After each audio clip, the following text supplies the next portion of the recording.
That's awesome. That's awesome. I like the fact that you're working towards, kind of getting your own thing and having your Yeah. own little runway to do whatever you want and take it in any direction. So good for Yeah. you. It sounds like Jeff's doing something similar with the whole common gear. So you guys are definitely like-minded in that sense. Yeah, exactly. Hey, Jeff. Hello. So, thanks for joining, Tim. This Of is course. a weekly occurrence that Lars and I have been putting together, and our goal here is to look at recent Bring a Trailer sales and discuss how realistic they are, if they're a harbinger of things to come, or if they're just plain wacky. So, this is open forum. There's no judgment that you'll be aware of as it relates to opinions. But we're going to just, the idea is a little bit of a surprise. So we're just going to jump right in. Lars is our master chooser in terms of what we're going to look at this week. So I see that he has kicked over the fines. So I'm just going to share my screen here once I get these all pulled up, and then we will we'll just dive right in. All right. And I did drop them in the chat here, in the Zoom chat, all three of them. So Tim, you probably can just click on those, and obviously Jeff will have it on the screen, but Yep. you want to be able to kind of just look at those on your own too. Got it. All right. Which one are we tackling first? So let's see if my screen is sharing. Can everybody? I am sharing my screen. So let's just go right in here. 16 valve powered. I was curious. So this is a Delta Integrale 8 valve that I'm guessing has had a motor swap. So yeah, so started life as an 8 valve, upgraded to a 16 valve. So I'll dive right in. So this is obviously a little bit of a dream car for people of a certain age who know this has always been forbidden fruit, and certainly we see these Integrales come up as gray market vehicles that are eligible for being imported now that they're over a certain age. I have always found them personally to be quite intriguing. I feel like as anything that's a rally car made for the streets, you got the box flares, you have the aero enhancements, and obviously you have numerous upgrades, suspension, drivetrain wise, that made this an alternative to an M3. And on that note, if you look at kind of what this went up against, if an E30 M3 these days is trading hands for, in some cases, better than 80,000, I start to look at this as a nice way to put 20 grand in your pocket and have a ton more exclusivity with the same kind of thrills. But I admittedly don't know the downside to these beyond just what you might encounter with parts availability and things like that. But as far as the price goes, I don't think it's a bad number, but I think you always run the risk of finding out the hard way that maybe it wasn't a great number because other buyers pick nits with the engine swap. But truth be told, given how few are available stateside, I'm not sure that would really be a problem for you to get your money back out of this someday. So I would call this one a fair price. Yeah, I'm with you there, Jeff. I kind of the theme for this week I wanted to do. To be honest, I don't know if everyone in here is a Group B rally car. I think this one was, right? Yes. Okay, so and I have two others that are pretty similar in class. Yeah, Jeff, the reason this kind of called out to me is I think on paper and in reality, this might be a little bit cooler and have a little bit more performance than, the coveted E30 M3. And those are selling for way above this. 60,000 is on the lower end for one of those. And I feel like this is kind of a car. Obviously, we never really got them here in the States, but just kind of a car that is kind of under the radar. It has the all-wheel drive and the manual. It has the box flares, a high compression 4-cylinder turbo engine. The interior is just gorgeous with those Recaro style bucket seats. I really like everything about this car. And again, I think there are some versions that go upwards of six figures. I feel like I've seen them sell for, 150 in that neighborhood. Obviously, that's probably like a special edition, but for, like you said, 60, it might be questionable, but some of the stuff we see sell on here, it's all questionable, right? Beauty's in the eye of the beholder. So seeing this thing for, there's a couple for 50, high 40s. it almost seems like a pretty good place to park your money. And I would have a hard time seeing the value on something like this tank ever. You know what I mean? Because they just don't make stuff like this anymore. Yeah, I mean, for my, you had me at box flares, right? Right. I mean, it's a great looking car. I mean, I love the color of it. I love the presence that it has. When I first looked at the listing, I felt 60 seemed low. Like I was a little bit surprised, but then you kind of read through and you realize, okay, there's different varieties of even the Delta Integrale, and when you look at some of the work that's been done, it's not a straight up factory edition, right? Which I think you see has an impact on value. But boy, you're not going to see another one driving down the street, most likely, and just from some experiences that I've had with older Italian stuff, man, there is a difference between something Italian and something German.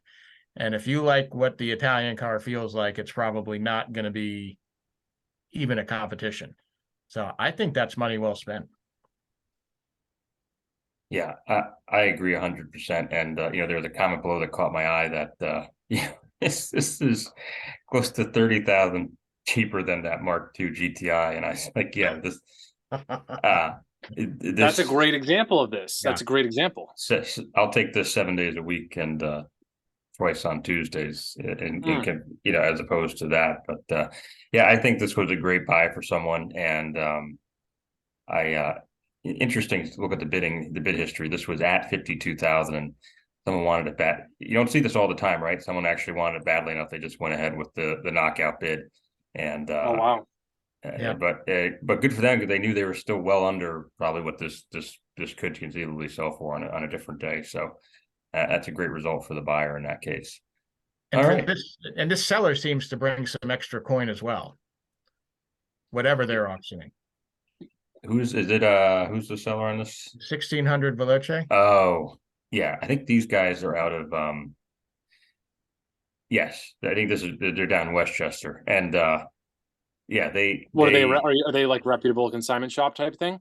Yeah, they always just do a real bang up job. They get great pictures. They seem to get good cars, and they seem to be known quantity, which does, thinking about something that's been imported like this, you just don't know what the story is. I've read some real horror stories about these, cars coming in under the 25-year law, that they look really good, and then you get into them and they're not. But coming from this seller, I think that probably gave people some confidence as well. Good point on that. Yeah, good call. Yeah, absolutely. Because I'm sure the parts aren't easy to find quite yet. You know what I mean? They never will be. But yeah, that's. Yeah. Like I said, box flares. There you go. They killed it, man. They really did. It's a beautiful car. And like you were saying with the Italian versus German, the German nice and smooth and very elegant. This, if you've seen the videos, I mean, they're making all types of turbo noises and whooshes and fizzes and all that. So definitely just a rapid car. Yeah, I didn't get the Italian until I had a chance to spend some time around Italian cars. And unfortunately, I now get it. I just can't afford any of them. Unfortunately, yeah. Now you got the bug. All right, let's jump on to the second one here. This is one of my favorites. This is the 83 Audi Quattro. Now this is another interesting Lars. This is another engine swap. So this, ironically, this has very popular swap for Audi of this vintage. So this is the same engine that's in the S6 that I have, the AAN 20 valve turbo. So this was interesting, right? This is already a collectible car. It's the Coupe Quattro, which is far harder to find than the standard Coupe GT, which was a front wheel drive version, and you can find those all day long. But this car is already was already a pretty pricey proposition, but the sale price here is actually somewhat low for what I would have expected, and I'm curious if the engine swap in this case hurt it a little bit, because this, unlike the Integrale, which is still maybe a little bit obscure to most of the U.S. market, a lot of collectors know what this is. They know what a Coupe Quattro is. They know what makes it great. but this one has obviously been thoroughly gone through a bit of body restoration as well as the engine swap.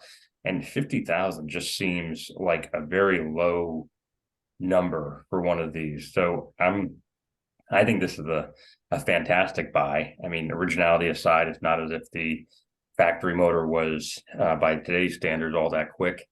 And I'm guessing maybe the appearance of it, just with the larger, I think those look like 1552 wheels, but the larger wheels, just the feeling of being a modified car, maybe scared people away. And I honestly wonder if it would have been sitting on factory alloys, or at least a more sedate 16x8, something like that, if that would have worked in its favor. Because for all the work done here, it seems like this was just a ton, an amazing amount of car for the money. I mean, I don't think you could. A lot of times you can't even touch driver quality Coupe Quattros for this price. So this seems like a phenomenal deal for the buyer. Right there with you again, Jeff. You know, we usually agree on stuff like this. I was a little out of my comfort zone putting this in because I'll be totally honest, I don't know a ton about these. Jeff, real quick, let me ask: is this like an earlier version? Because I feel like it looks a little bit, than the Audi Quattro we all know, or is this the one? This is the first taste we got of their high performance European market model. So I mean, it came over here in very limited quantities. I think with a 2 or 3 year production run. But there may have been when you say that, you may be right. There may have been a split in the production run where there was what would be considered an earlier batch and a later batch. But I honestly, the front end looks like an early model versus late model type thing. You know what I mean? But these just came with so much performance from the factory. There's a little dial. You might be able to find it in the pictures. There's a little dial where you can change the torque split to the front and rear. Right. Even in the street cars, there's a toggle switch to turn off and on the ABS, which is just like, come on, it's so cool. For 1983, it's pretty amazing. Yeah, and it's, you can tell it's one of those cars where they really only put these Quattro coupes on the road because they had to in order to compete in those races. So you really get that vibe from this, the buckets, the whole interior, again, box flares. And I wanted to kind of emphasize vehicles that were in a similar price range. This one's 50. The last one we looked at was 60.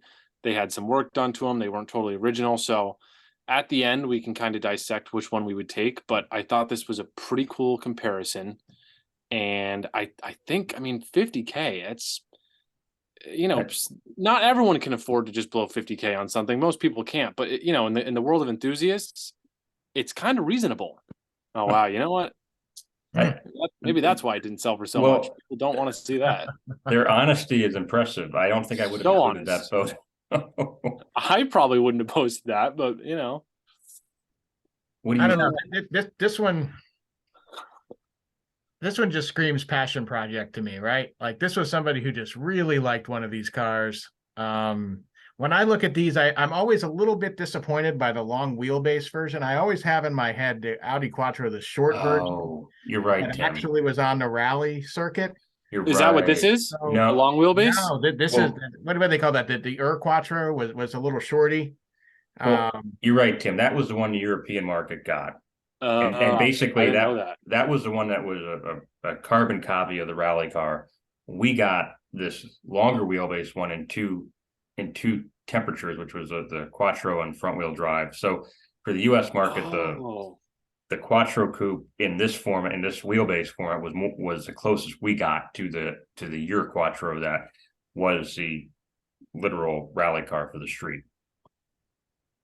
Yeah. So for me, a little bit of disappointment personally in that, looking at this model Audi, and then I don't know, I got to say those wheels kill it for me, right? I think on a more standard setup, I think it would have a lot more eyeball for me. Like this, I want to ask, does a flat brim cap come with it? Right. So it's not quite my cup of tea. I think 50 grand, getting that money back on a passion project, that's probably maybe a third, half of what you got in it, less.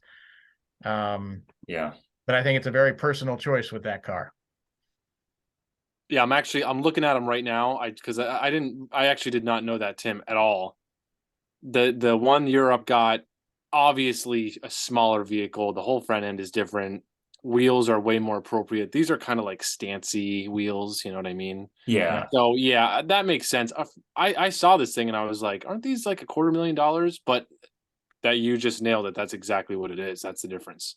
but that being said, the Quattro, the genuine Quattros that we got here in the States did usually trade for in unadulterated form, usually trade for a bit more than this. So in this case, I think the modifications really, I would have pared some of that back before listing it. At least the wheel. I think the wheel is probably, to your point, Tim, for the more conservative buyer out there. I mean, obviously, it's an easy change to make, but it's still one more thing to do before you even bring the car home. So that could have been a turnoff for some folks. Mm. Now, I will say, any car that's got that many knobs that actually do something inside of it, I'm a fan, right? So I like that. But man, dial that wheel diameter back an inch or two, and let's show off those box flares a little bit more, and that would change it. Mm. Yeah, I agreed 100%. And I bet the next owner does that. He puts some slightly more sedate seats back in, and a